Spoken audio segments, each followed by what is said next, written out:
अब यहाँ पे फ्रेंड अगला क्वेश्चन हमारा कह रहा है कि why is reading comprehension important, यानी रीडिंग कम्प्रीहेंशन इंपॉर्टेंट क्यों है, and how to improve comprehension, यानी किस तरीके से हम लोग कम्प्रीहेंशन को इम्प्रूव कर सकते हैं। तो यहाँ पे इंपॉर्टेंस दिया हुआ है रीडिंग कम्प्रीहेंशन का, कह रहा है अंडरस्टैंडिंग कंटेंट, यानी कंटेंट को अंडरस्टैंड करने के लिए, यानी it helps in grasping the meaning of the text, यानी ये मदद करता है जो भी टेक्स्ट की मीनिंग है उनको ग्रैप्स करने के लिए, not just reading the words, यानी वर्ड को केवल रीड करने के लिए नहीं।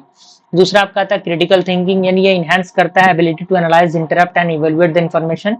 एंड तीसरा आपका आता है एकेडमिक सक्सेस, जैसे कि essential for scoring well in exams and understanding the study material, इन सारी चीजों के लिए।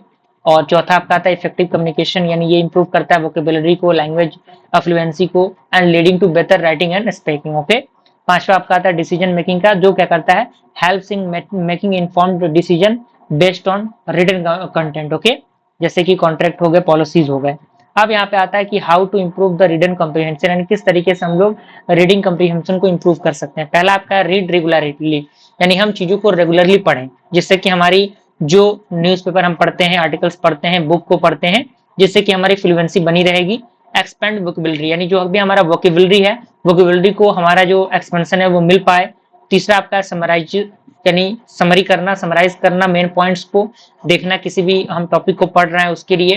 क्वेश्चन को आस्क करना। पांचवा अंडरलाइन और हाईलाइट, यानी चीजों को अंडरलाइन हाईलाइट करना। और छठा आपका practice with comprehension passages. Okay, तो इस तरीके से हम लोग रीडिंग कॉम्प्रीहेंशन को इंप्रूव कर सकते हैं। Thank you.